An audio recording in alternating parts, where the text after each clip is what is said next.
कानी बहू। किशोरी लाल जी के बेटे राघव की शादी की बात जगह जगह चल रही थी, लेकिन किशोरी लाल जी को कोई लड़की पसंद ही नहीं आती थी।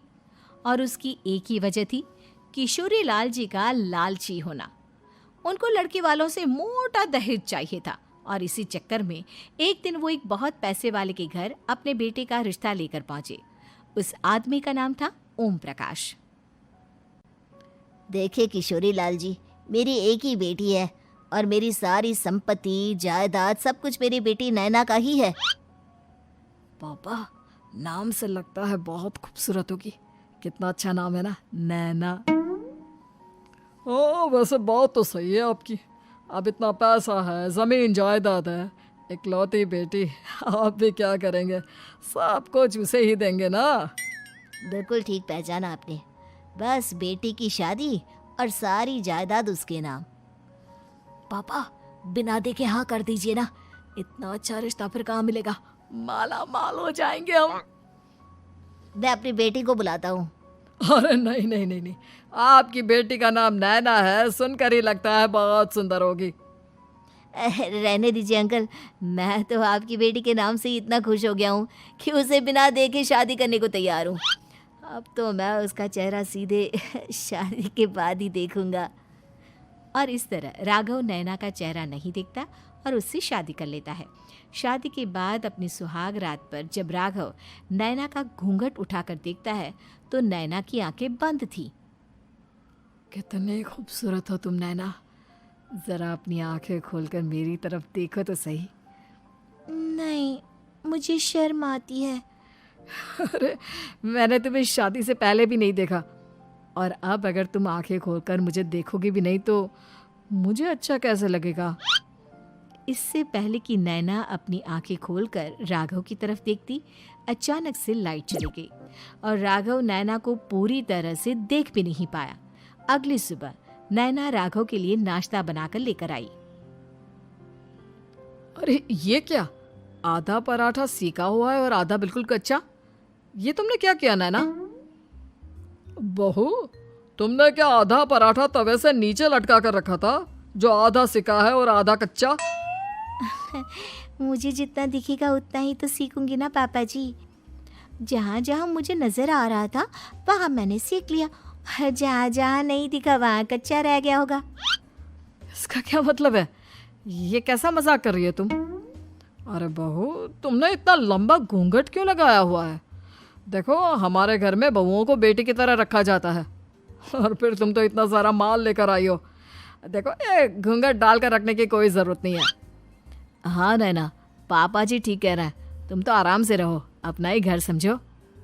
नैना अचानक से अपना घूंघट उठा लेती है। अरे ये क्या पापा, नैना की तो एक आंख फूटी हुई है। नाम से नैना, लेकिन ये तो कानी बहू निकली। मेरे साथ धोखा हुआ है, धोखा। बिना दिखाए अपनी कानी लड़की मेरे संग ब्याह दी। मुझे कानी बीवी नहीं चाहिए। मुझे अभी ओम प्रकाश जी से बात करनी पड़ेगी। आखिर उन्होंने मेरे साथ ऐसा किया क्यों? अरे, आप लोगों ने ही तो पापा से कहा था कि आप लोग शादी से पहले मुझे देखना नहीं चाहते। अब मेरे पापा पर क्यों इल्जाम लगा रहे हैं? अरे लेकिन उन्हें बताना तो चाहिए था ना कि तुम कानी हो, एक आंख से तुम्हें दिखाई नहीं देता। किशोरी लाल और राघव नाराज होकर ओम प्रकाश को अपने घर बुलाते हैं। पापा जी, ये आपने क्या किया? शादी से पहले बताया क्यों नहीं कि नैना की आंखों में परेशानी है? अरे, आप ही ने तो लड़की देखने से मना कर दिया था। अरे लेकिन आप बता तो सकते थे। आपको तो हमारी बेटी की प्रॉपर्टी चाहिए थी, वो भी पूरी की पूरी। अब क्या हुआ अगर उसे आधा दिखाई देता है? प्रॉपर्टी तो आपको पूरी मिल गई ना। अरे ये क्या बात हुई? मेरी शादी प्रॉपर्टी से नहीं, आपकी बेटी से हुई है। अब ये तो पहले सोचना चाहिए था, तब तो मेरी प्रॉपर्टी देखकर तुम्हारी जुबान लप लपा रही थी। लेकिन मैं कानी लड़की को अपनी बीवी बनाकर नहीं रख सकता। पापा, कुछ करिए ना आप। हाँ, करता हूँ। देखिए ओम प्रकाश जी, आप हमारे साथ ऐसा नहीं कर सकते। और तुम देखो, अगर तुमने मेरी बेटी से शादी तोड़ी ना, तो जो भी प्रॉपर्टी मैंने तुम्हें दी है वो तो पूरी की पूरी वापस ले ही लूँगा, और आधी प्रॉपर्टी तुम्हारी भी लूँगा। अरे मेरी आधी प्रॉपर्टी भला क्यों लेंगे आप? इसलिए क्योंकि मेरी बेटी को आधा नज़र आता है और उसकी नज़र अभी तक तुम्हारी आधी जायदाद पर ही पड़ी है। अब तुम उसे घर से निकालोगे तो कुछ तो लेकर जाएगी ना। और अगर हम आपकी बेटी को अपने घर की बहू बना कर रखे तो? तो तुम्हारी पूरी प्रॉपर्टी तुम्हारी ही रहेगी, और जो मैंने तुम्हें दिया है ना, उसमें से बस मैं आधा लेकर जाऊंगा। अरे लेकिन अब आप अपनी दी हुई प्रॉपर्टी में से आधी वापस क्यों लेकर जाएंगे? अगर मैं आपकी बेटी को अपनी पत्नी बनाकर रखने को तैयार हूं तो? इसलिए ताकि भविष्य में अगर तुम मेरी बेटी को धोखा दो तो उसके पास कुछ तो रहे जो पति का हो।